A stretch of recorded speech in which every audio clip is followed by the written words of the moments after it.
Welcome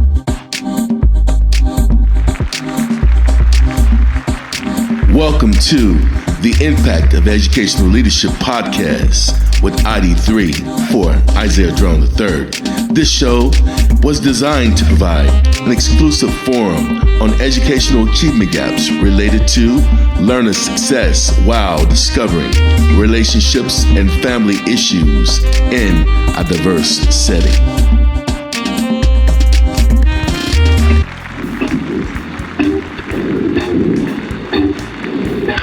All right, this is another night of the impactful night of the Impact of Educational Leadership. This is episode 45. I'm your host, ID3 for Isaiah Jerome III. Tonight's panelists are the lovely Nina Taylor, Big C, and Dr. Dorethea Walter. Tonight's topic is strengthening self-esteem in students. Panelists, please say hello to the people. Hello. Hello, hello. Awesome. Well, tonight's topic is strengthening self-esteem in students. It is known that a high percentage of middle school and high school students from low-income communities are impacted by low self-esteem. These negative results could lead to dropouts, suicide, and criminal activities. When you reinforce self-esteem and resiliency in your students, you equip them with critical skills that they need to succeed socially and academically. Tonight we will have a discussion on strengthening self-esteem in students. With that being said, the first panelist I want to draw from is Big C. Big C, let me tell you a little bit about Big C. Big C is a motivational speaker. He's the CEO of adolescence2adult.com. Charles Edward Caldwell is his name. He is happily married to Robbie with one daughter who graduated from Prairie View A&M, is going on to pursue her master's degree. Big C is a retired Air Force Master Sergeant of more than 25 years. He received awards from the President Barack Obama. He also served as a superintendent for the 624th Air Defense Liaison Element in Yokoto Air Base in Japan. He's a highly decorated airman. He's received numerous awards and medals, accommodations. He served in 5 Operation Iraqi Freedom.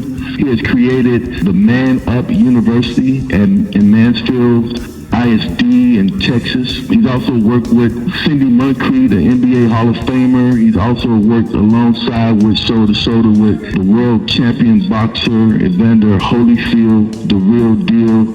And we got a real deal with us tonight. I'm so excited and humbled in having you here with us this evening. Big C, say hello to the people, please, sir.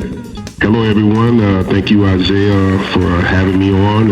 It's an honor. It's a blessing. And, sitting back, just hearing those accolades, all glory to God. You never think about the things that you're accomplishing because when you do it, you're looking forward to the next one.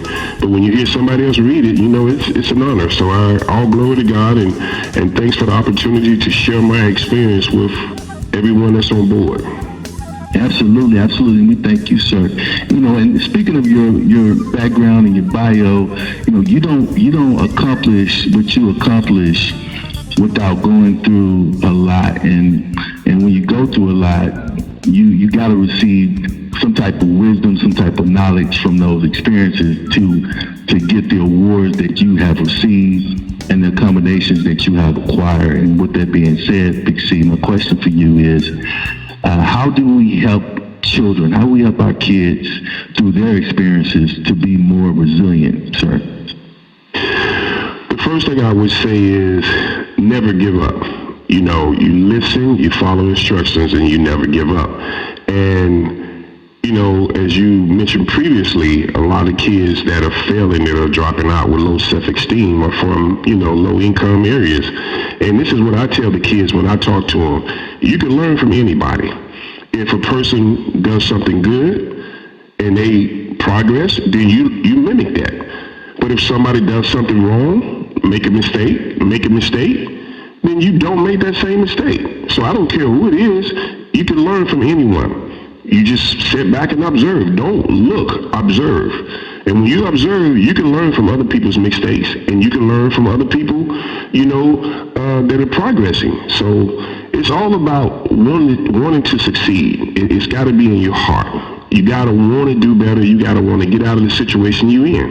And, that's... Right, I love their response, because you talked about being, you got to have observation. And when you have this observation, you see these patterns, right? And you see the patterns that are working and the patterns that don't work. And patterns are really character.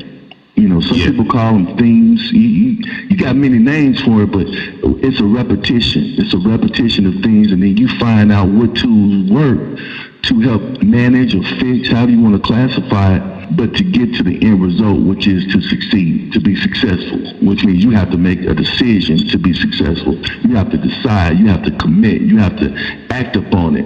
I love the way you put that together, because in order for you to act upon it, you can't give up. So you never can give up what you're learning. And so, that experience that you have, sir, and the way you unpacked it is so simple that you can give it to a 7th grader. You can give it to a 6th grader. You can give it to a 5th grader. And I like that, because it's balanced across the board. So thank you so much for your response, Big C. Yes, sir. Absolutely, absolutely. Our next panelist, very, very special, dear person to me, Dr. Dorethea Walter. How you doing again, Dr. Walter? I'm doing good, Isaiah. How are you this evening? Wonderful, wonderful, wonderful. I'm so excited to have you here as well. And with that being said, let me say a little bit about you. Dr. Walter is a native of New York. She's a New Yorker. She's dedicated her life to giving back to the community. She's earned business administration from University at Albany, a master's in psychology from University of Phoenix, Arizona, a PhD in organizational psychology from Grand Canyon University. Dr. Rita has retired from the American Airlines after nearly 30 years of faithful service.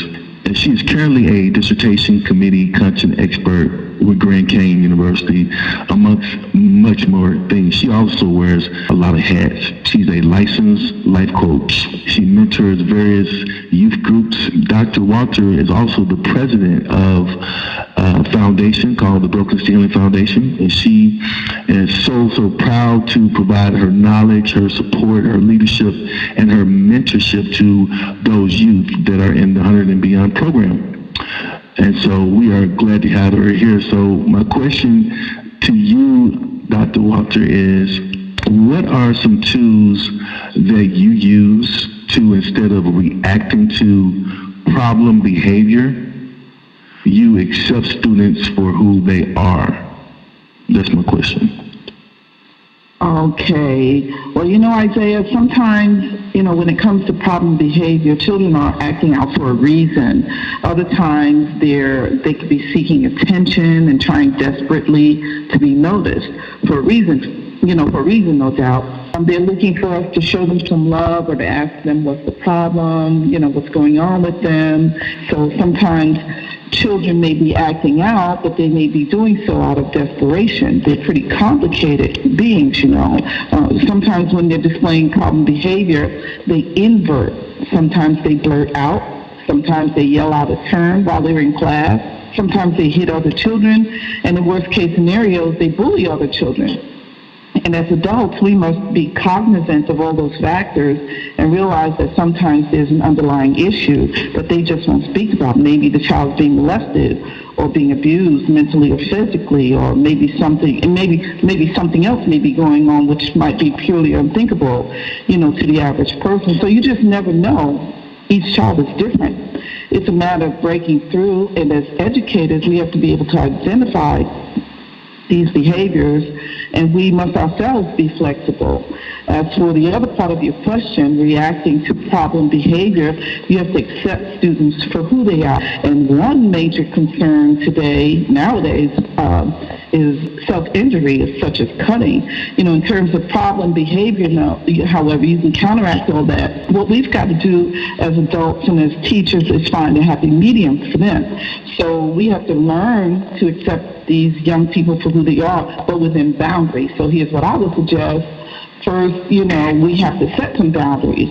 And children expect rules, so we have to allow them the freedom to express themselves, but without disrespecting you, the teacher, or any other adult for that matter. We have to show them encouragement, but monitor their actions and reactions. We have to offer them rewards and incentives for good behavior and tell them why they'll be on restriction for not following through. You have to talk it out with them. You'd be really surprised how much they do understand. Make them feel important in the decision-making process. List the consequences up front and what those consequences will be if they don't uphold their part of the bargain. Okay? So we must teach them, we must guide them, we must offer them choices. What we have to do is learn to accept these young people for who they are, and that we're helping shape the mold on the outside. It's already formed on the inside. Reiterating what Mr. C said earlier, when it comes to children, just never give up. And thank you. Absolutely. Thank you. I like how you tied in your response to Big C's. And you have to be paying attention to your students, to the kids, right? There's a sense of discipline, there's a sense of organization, and there's a sense of commitment. And so when you talk about commitment, the first person I think of is my next guest, and that is the lovely Nina Taylor. Nina, how are you doing this evening? I'm very well, thank you. How are you, sir? Wonderful. I'm so enthralled to have you here. Let me tell the listener audience a little bit about you. So Nina Taylor has a Bachelor's of Science in both broadcast journalism and psychology. During her 30 years in radio, Nina became the station promoter and brought many outstanding national gospel artists to the great state of Ohio. She is producing for over 400 stations in the U.S. and Canada, United Kingdom, and Africa. And Nina can be heard on, I'm not going to even list all the stations she can be heard on tonight because we're not going to have enough time to do it. So let me ask you your question. How about that? Okay. Okay. Nina, of course, I just love your program. I love the way you produce. I know you're going places. I predict in the future you're going to be syndicated and we're going to be looking at you on TV. hit. And anyway, so with that being said, how do you teach your students to cope with mistakes and failures? That's my question. What a great question that is for me, because that is exactly what my program is called, LLI. I'm a kindergarten reading coach. And my program is called LLI, which stands for Learning Literacy Initiative. This is what happens. How they end up in my program is that they tested below the level that they're supposed to be for their age and grade level. So they end up in my program. When we register kids for kindergarten and we let the parent know, they're like, oh, we love you. Oh, I hope he gets you. I said, well, this is what I do. So if he ends up in my class, there's some problems, and we're going to be talking a lot, because what I try to do is work with the parents to see what the problems are. And some of the kids, we realize that maybe they're in the wrong program, maybe they're special ed. I'm usually able to identify that like the first day that I meet them. He's special ed, she's special ed, and we, try to move, but it's not a fast process. It's a process that takes several months to actually get them into a program. So I have to deal with this a lot. They know that they're not answering as quick as some of their classmates. They know that they are, that they're not doing as well as other kids. And you know how kids can be cruel. And oh, you can't even write your name yet, and things like that, which makes them feel bad. Of course, I'm completely show lots of empathy for whatever their problems are. I talk to them and I'm able to work with them one-on-one. And I let them know it's okay that you don't know. This is why we're here. This is why you're at school. Don't be upset because you don't know this, because you can't do this, because you can't write, because you can't read yet. You're not supposed to know all that today. This is why we're here. We're going to work at it. And if there's any type of failure, we're going to continue to work at it. We're going to continue to work at it every single day until you get it. And guess what? I also told them there's no such thing as failure. That just didn't work. We're going to try something else. And that's what we're doing. We're constantly trying, what way can you learn this? What is it going to take that you're going to get this? What do I have to do? And that's what we're going to continue to work at until they get to the level that they need to be. So I don't use the word failure ever, and I hope they're not getting. I try to work with the parents very, very close. The parents, the guardians. A lot of my kids are in foster care. I try to work with them very carefully so all together we can all be a support system and help to get them where they need to be. You know, it's just not fair to be on the panel with you. It's just not fair. It's not fair because every time you talk, it's like hearing a narrative story. And you talked about literacy, I believe. you know, I'm a poke at you, and you talked about literacy. And there's so many different ways now with technology that we can improve and enhance literacy. Like you got podcasts like this podcast where you can have kids and inform kids on, creating their own podcasts. And that can happen with elementary, high school, middle school, you name it. And then you also have peer reviews, right? You can get kids to start doing peer reviews where they start using software devices or applications like Soundtrap, where they go into Soundtrap and they do like voice recordings and talk about a book that they read, like The Little Engine That Could or whatever. There are so many books. And then like what you do and what you're just so famous for doing, these personal narratives, stories, right? Where you can use poetry to get kids to learn literacy. You can get them to do hip-hop, like rap or phonetic awareness. You got so many tools, like Dr. Walter was describing. All of those.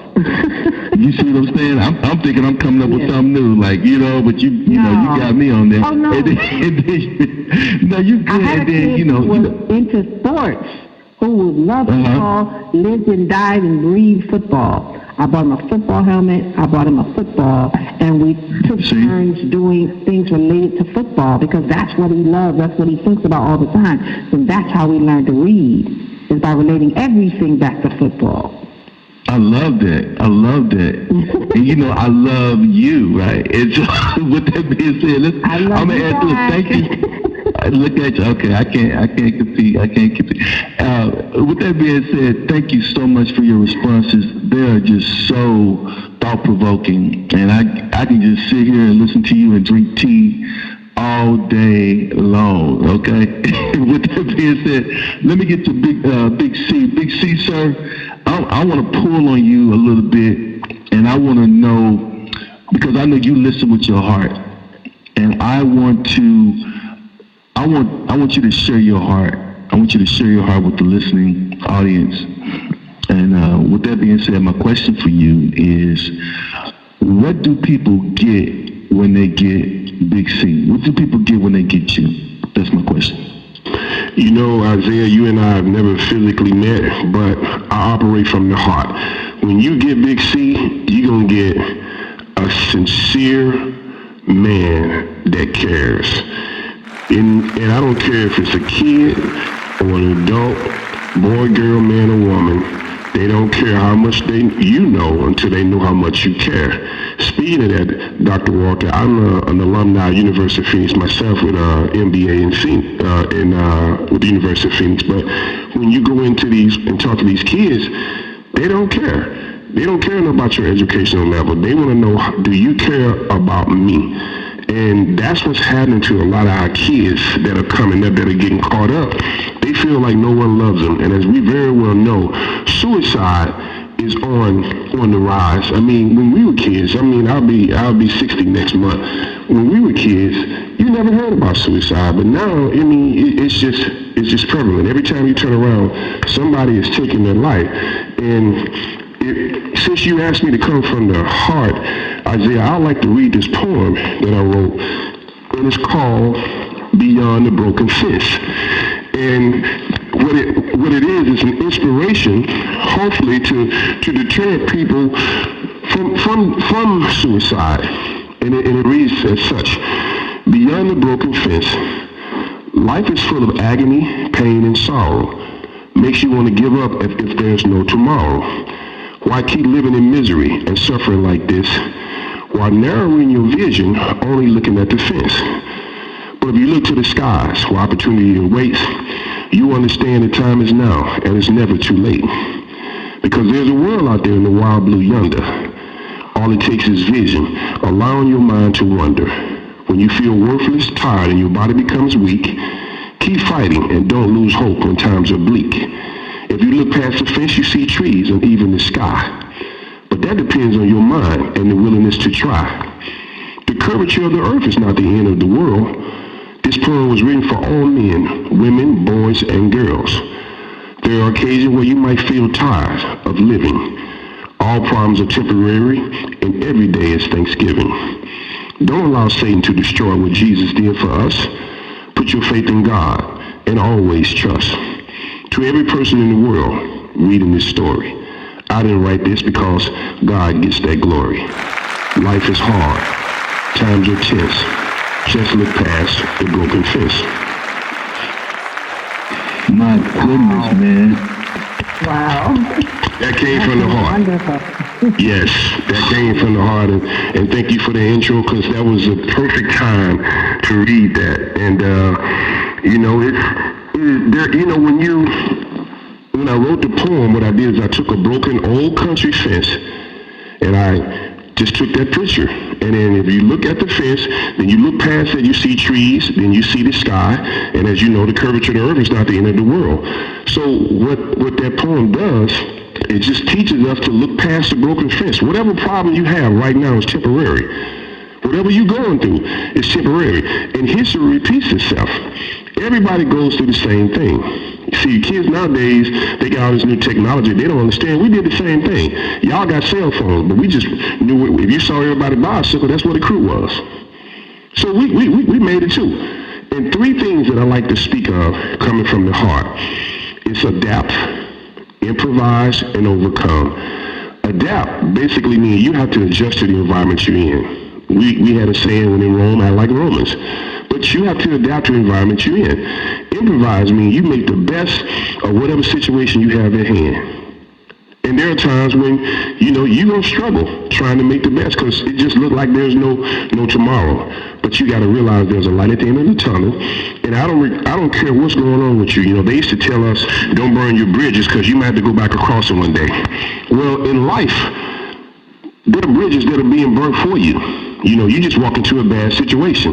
But when you walk into a bad situation where the bridge is always burning, you take the material from that burnt bridge, you build a raft, and you still come across. Don't let nothing stop you. And the reason you have to overcome it is because it's going to happen again. Everybody thinks success is a constant incline, where it's like you walking up a mountain and you just keep climbing if you don't give up. But it's not like that. It's more of a circle of bundles, where you just keep going in circles. You're like, man, I don't know what I'm going to do, but I'm going to keep trying. And you just keep that same attitude regardless of what happened. You never give up. You keep trying, and you always think for a solution. Everybody knows a problem. You always going to hear people saying, well, he can't do this, or she can't do that, or he can't do that. And I like, what Mina was saying about, whatever works for you. If it's got to be football. I played basketball all my life, and basketball taught me so much about life. Right now I could sit in the gym and watch kids play and tell you their personality, because it shows. Basketball is only a game that you play for so many minutes, but when you come off that court, can you survive? Can you live? If you're selfish on the basketball court, you're going to be selfish off the court. If you're a team player, you're going to be a team player off the court. If you're only thinking about yourself, that's the same way you're going to be. Your personality is going to show. So what I do as a life coach is I talk to kids. I say, look, it's okay. When we need you to score, it's okay to be selfish. But then make your teammates feel like they're part of the team. It's the same in life.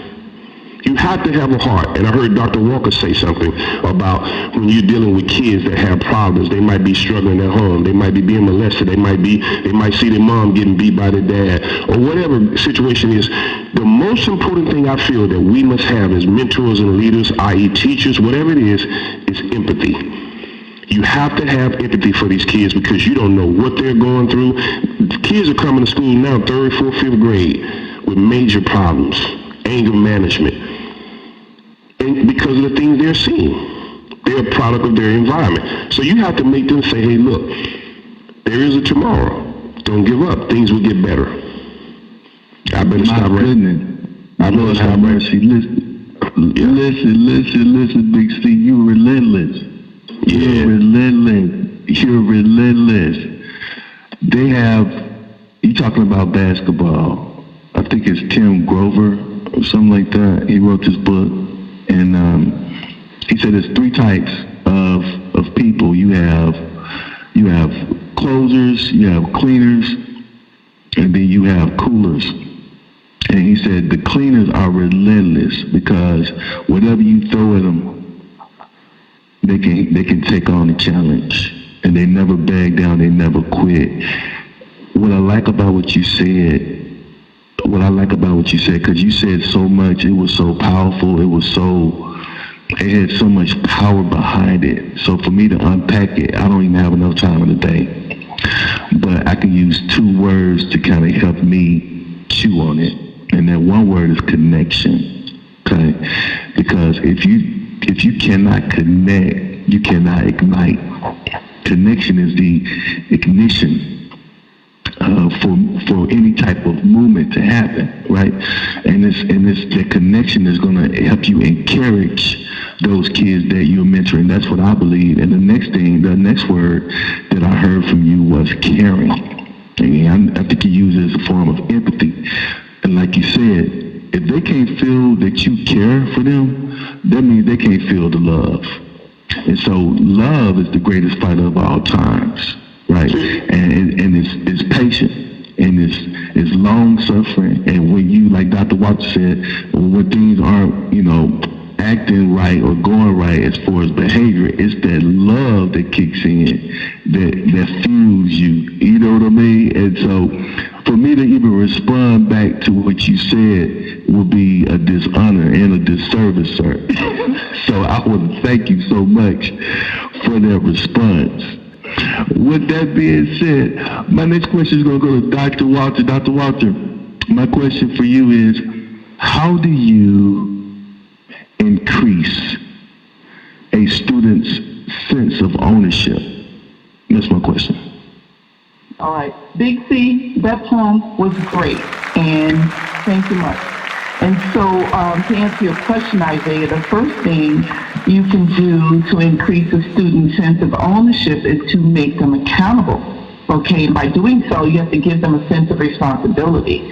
You talked about connecting, so one way we can do that is by asking their opinion, getting them involved. For students to be a part of a classroom community, they need to have a genuine buy-in from the jump. By asking them their opinion, it creates trust from the onset. Also by allowing them to be part of the whole evaluating design, this offers them ownership in the entire process, not just the aftermath. And so they'll be better off in the long run. So students have to take responsibility for their own actions. Basically, they must be held accountable. So you make them accountable by having them set their own personal goals. Okay, although you as a teacher or a mentor or a parent has a goal set for them, they have to set a goal from within. They have to set a goal inside. Okay, and so let's say you're in a classroom and you've given them a reading assignment. Okay, the assignment is for the whole class, so you have to challenge them to push themselves.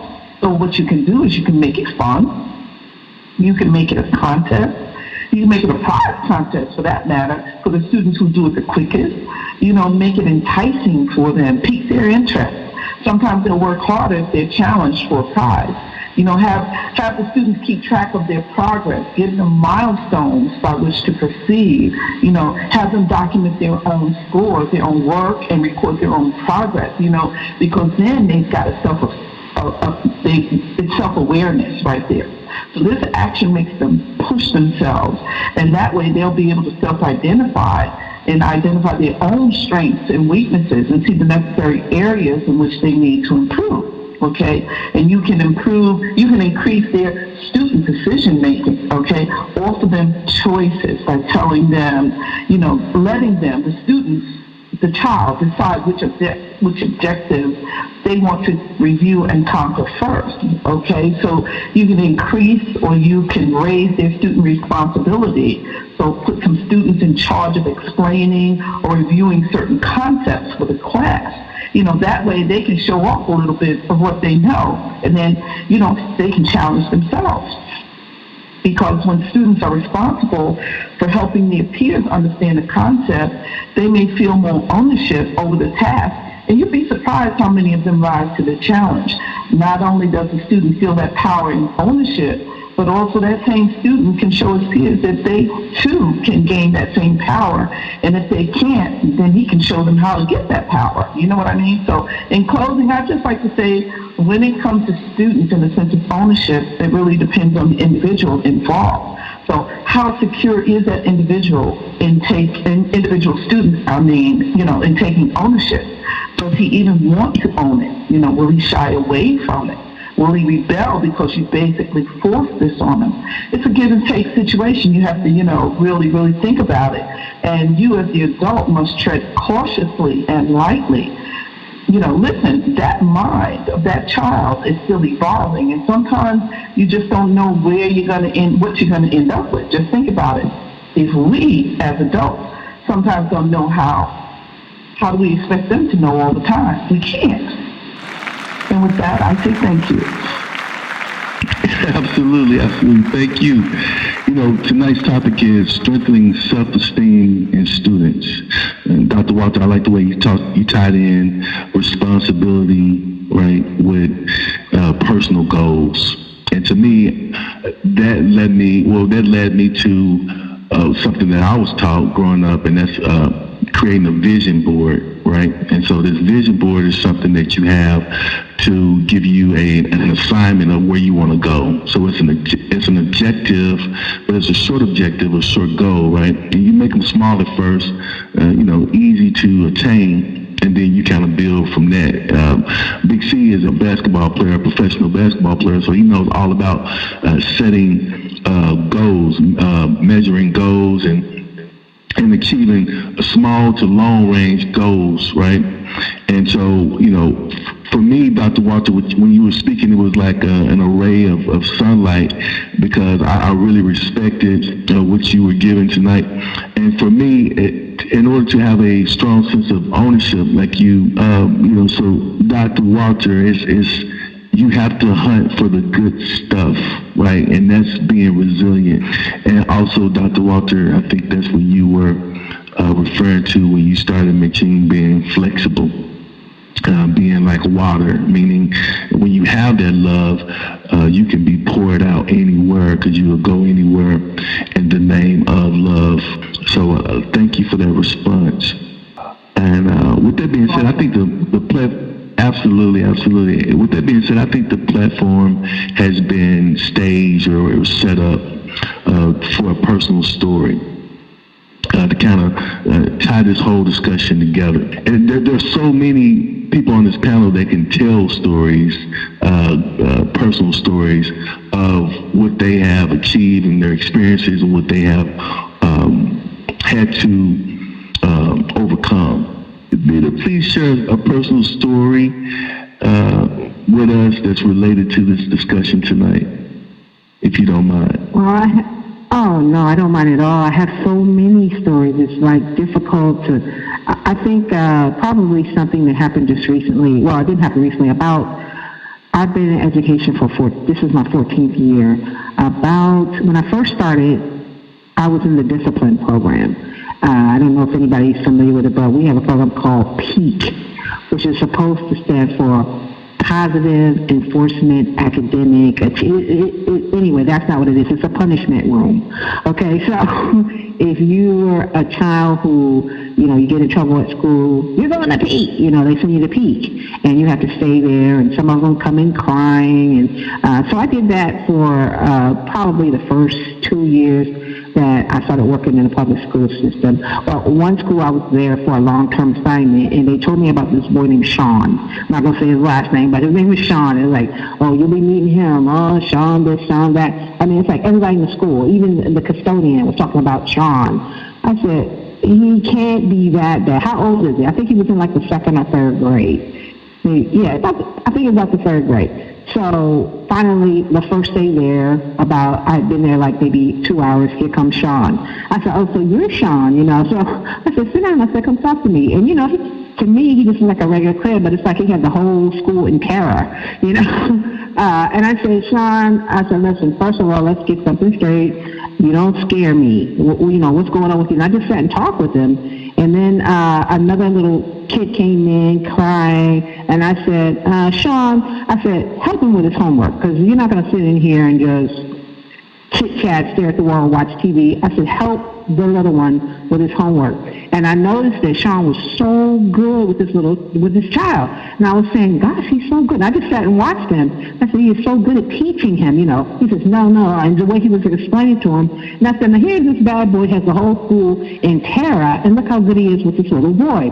So I went back to his teacher, and I said, you know, Sean is really good at teaching. She's looking at me like, he's failing. He's going to be in the third grade again next year. I said, I don't care about that. I'm telling you what he's good at, and he's good at teaching. And so he ended up getting transferred out of her room to another room, and that teacher was interested in him like I was. And she said, yeah, you know, I'm going to help him. Anyway, to make a long story short, because it is a long story, Sean is now in high school. He's at the school where my sister teaches at, and she told me that I encouraged him, and I was like a good influence on him. I talked to him and all this other stuff.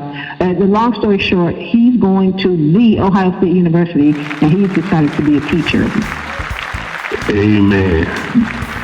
You know what, Nina? See, I told you. I told this panel tonight. Nina, you hunted for the good stuff. You hunted for the good stuff. You hunted for the good stuff. I'm reminded of Robert K. Greenleaf, right? He's a servant. He's like the master of servant leadership, but we know it's Jesus Christ, right? And your story reminded me a lot of Jesus when he was picking his disciples, because he was studying them. He was studying Peter. He was studying James and John. And he saw something about them that was good. Okay, he saw Peter. He said, Peter, you're a fisherman. I'm going to make you a fisherman of men, because he saw his gift. You saw Sean's gift as helping hands. His hands was gifted because he used his hands to help people go from one place to the next place. That's leadership. Leadership is a vehicle. And when you trust someone to lead you, you trust them to get you from point A all the way to point Z. And you ride with them. You ride with them to the end. But with that being said, are there any takeaways for tonight? Who wants to go first?